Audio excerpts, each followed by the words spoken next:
Hey yo everyone! Rockstar Games and Grand Theft Auto have been the face of video game controversy basically since the company started back in 1998. I mean, according to the Guinness Book of World Records, GTA is the most controversial video game series in history. From glorifying extreme violence to promoting racial gang wars to reenacting heinous war crimes, Grand Theft Auto is no stranger when it comes to pushing the envelope. With that being said, there was one controversy that caused Rockstar more trouble than all the others: San Andreas' hot coffee. In a franchise full of carjackings, murders, and military break-ins, there is only one thing that could be considered so disgustingly immoral as to incite the banishment of the series completely: sex. Wait, what? We can run over pedestrians, blow up police officers, and straight up torture a man, but you draw the line at some dude getting a little bit of his freak on? Really? As ridiculous as it sounds, the San Andreas minigame, infamously coined as hot coffee, nearly toppled the GTA franchise due to its sexually explicit content. So today, let's talk about the wild story of hot coffee and the legacy it left behind for Rockstar and the video game industry as a whole.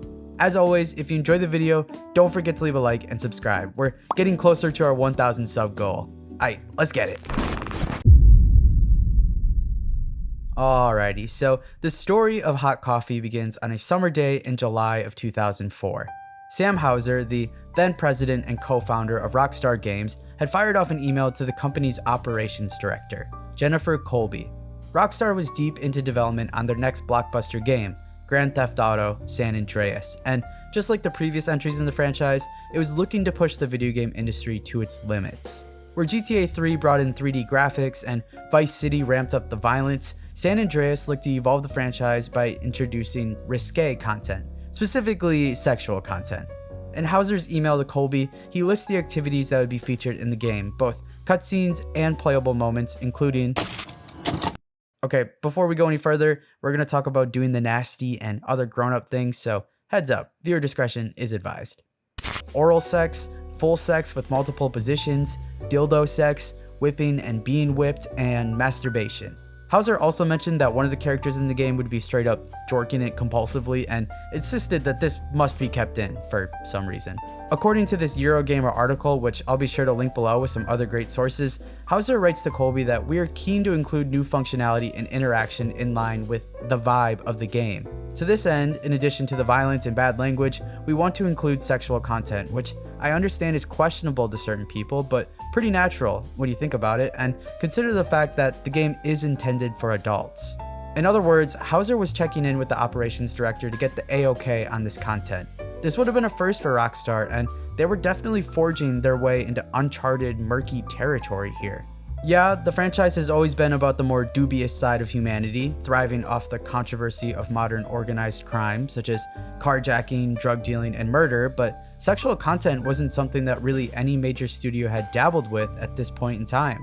Sex truly felt like the final taboo frontier for the Grand Theft Auto franchise to conquer. Houser believed that if video games were to truly be considered a serious media outlet like TV or film or even books, then it would need to have the creative freedom to tell real, explicit stories. Anything less than that would be a disservice to the game, the franchise, and video games as a whole. I know this is a tricky area, he wrote, but I want to find a way for this to work.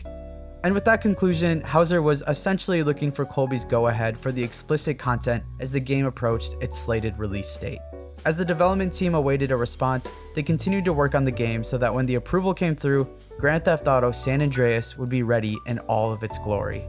But unfortunately for Houser, that approval never showed up. Jennifer Colby responded to the email with two things that us gamers hate: practicality and common sense. In her response, Colby warns Houser that including content like this would bump up the game's ESRB rating from mature to adults only. I made a video back about the history of the ESRB, but for a quick recap, the adults only rating was nicknamed the Kiss of Death, and for good reason.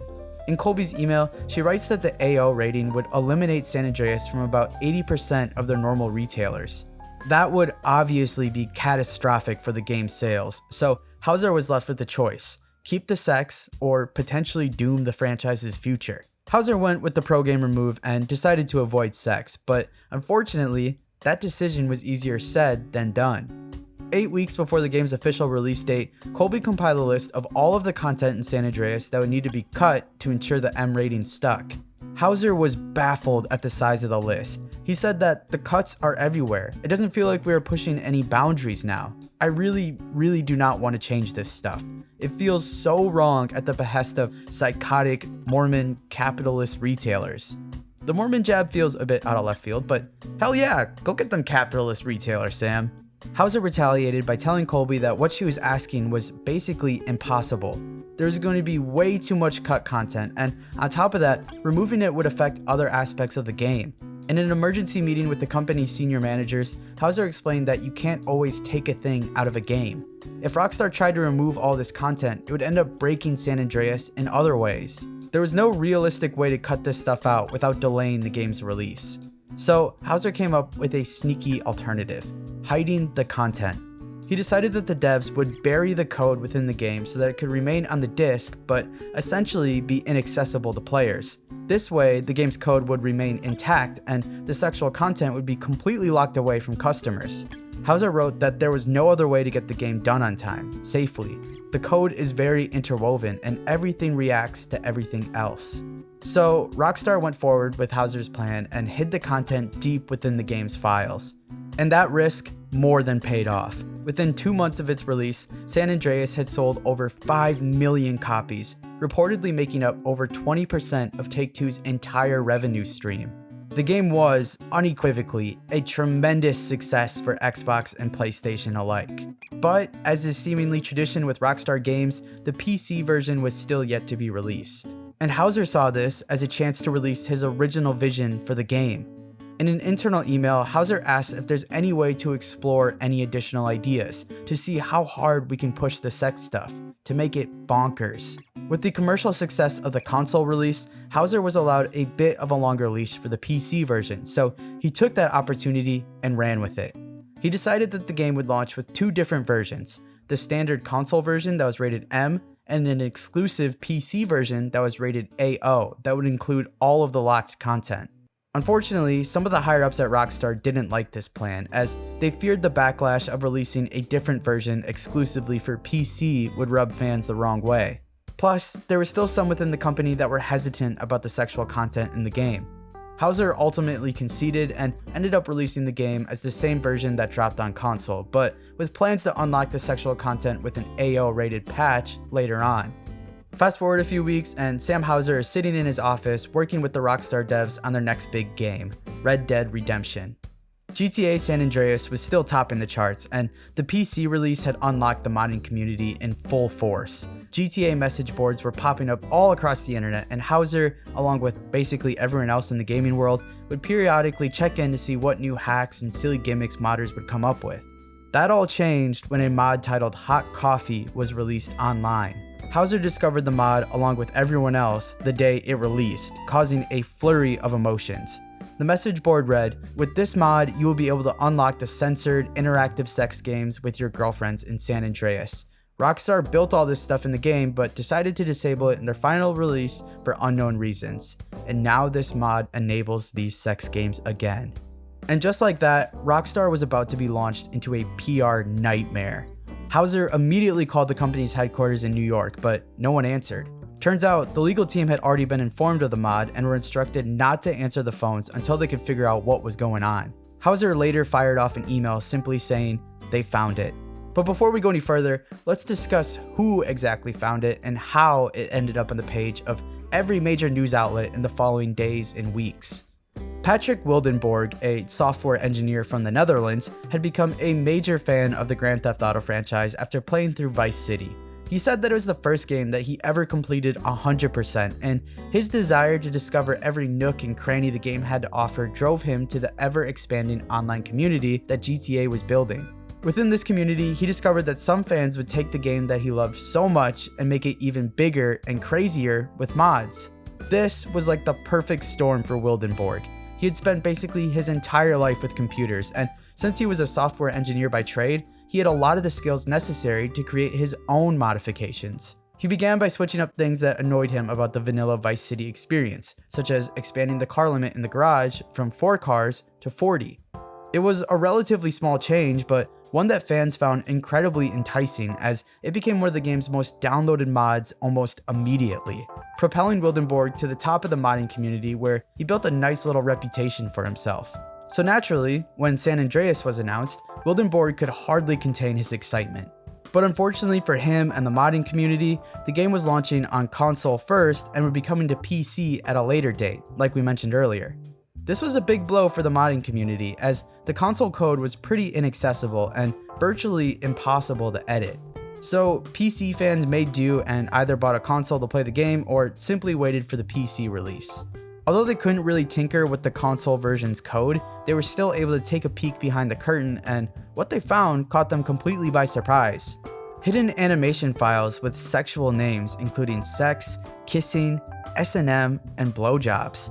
As soon as we began looking at the code, Wildenborg said, we noticed several animation files referring to sexual acts. This in itself wasn't that surprising as there are nightclubs and prostitutes in the game and sexual activity is visible in the background of some cutscenes. Still, the hidden files had intrigued the modding crew and one member found a way to extract and run the code. He posted in a tiny secretive modding forum among the game's top hackers with a note that read, "There he was, CJ on the pavement, fucking like a rabbit." As the hackers dug deeper into the code, they discovered that this cut content wasn't just some early concept ideas that were left in the game. They were fully developed game mechanics that were buried within the code, seemingly made to be intentionally inaccessible to the players. Wildenborg and company decided to keep this discovery to themselves until they could figure out if there was even a way to access this forbidden content. The last thing they wanted to do was draw attention to it and force Rockstar to remove it from the game before they could get their hands on it. If they truly wanted to access what was hidden in the game, the modding community would have no choice but to wait for the game to release on PC and hope that the version they got was the same one they were seeing on console. And luckily for them, it was just that. On June 7th, 2005, the PC version of San Andreas launched in the United States. Since Wildenborg was living in the Netherlands, he would have to wait to get his hands on the game's code, but his curiosity would end up getting the better of him. So one of his buddies in the States emailed him the game's script file where he meticulously picked it apart. And there it was. He had found the switch that would finally give him access to the hidden content. What Wildenborg found wasn't just some X-rated cutscenes, but instead a full-on playable minigame where the player would control CJ in sexual activities. Like, there was a spanking game where CJ would have to time his spanks correctly in order to drive up the excitement bar for his girlfriend, or another one where the player would have to flick the analog stick back and forth to, Oddly enough, the character models were still fully clothed in these minigames, but still, this was by far the most explicit content put out by a AAA publisher. Wildenborg knew he had to get this out to the modding community ASAP, so he titled the mod Hot Coffee, as CJ's girlfriends in the game would always invite him inside for some coffee, where it was implied they would get it on. And just like that, the first mod for San Andreas was released, and it skyrocketed into the mainstream. Within a month, the mod had surpassed 1 million downloads. Soon, video game sites and news outlets began covering the mod. It wasn't too much longer until reporters from CNN, ABC, and the New York Times began poking their nose into the hot coffee sensation. It became such an issue that Wildenborg had to make a statement on his website with commonly asked questions, such as clarifying that the hot coffee mod was only accessible by altering the game's original code, that it was impossible for a player to access this content on the retail version of the game. Now, while Wildenborg was receiving mostly positive attention from his mod, Rockstar was beginning to get slammed with negative press. How could a video game contain such crude content? Isn't the ESRB supposed to be monitoring things like this to ensure games are properly rated? Why yes they are. Which is why, shortly after the hot coffee mod went live, the ESRB began an investigation to discover whether or not Rockstar intentionally violated their rules. Over the following weeks and months, the media attention continued to grow larger and larger. Fans and modding enthusiasts were having a blast, but Rockstar and the ESRB were dealing with ever-mounting pressure from concerned parents and retailers. To try and ease some of that pressure, Rockstar made a statement that essentially put the blame on a determined group of hackers who have gone to significant trouble to alter scenes in the official version of the game. It's reported that Rockstar's PR team was determined to push the blame onto the modding community, even going as far as to lie to the Rolling Stone in an interview, claiming that the creators of the sexual content were not within the company. Obviously, the modding community did not appreciate this. They felt as if they were being targeted, and rightly so, by Rockstar and other media outlets. They believed that they were being blamed for simply discovering hidden content within the game. Anyway, this plan to blame the hackers didn't work out for Rockstar. Parents, retailers, and now even politicians were all pointing fingers at Rockstar. It became such a widely covered issue that Hillary Clinton, a US senator at the time, requested the FTC to investigate the hot coffee mod themselves. Clinton declared that she would introduce a bill that would punish retailers who were selling violent or sexually explicit video games to minors. The Family Entertainment Protection Act would make this a federal crime with serious financial punishments likely to follow. While Clinton was working on her bill, the ESRB had completed their investigation of hot coffee and decided to change the rating for San Andreas from mature to adults only, or the kiss of death.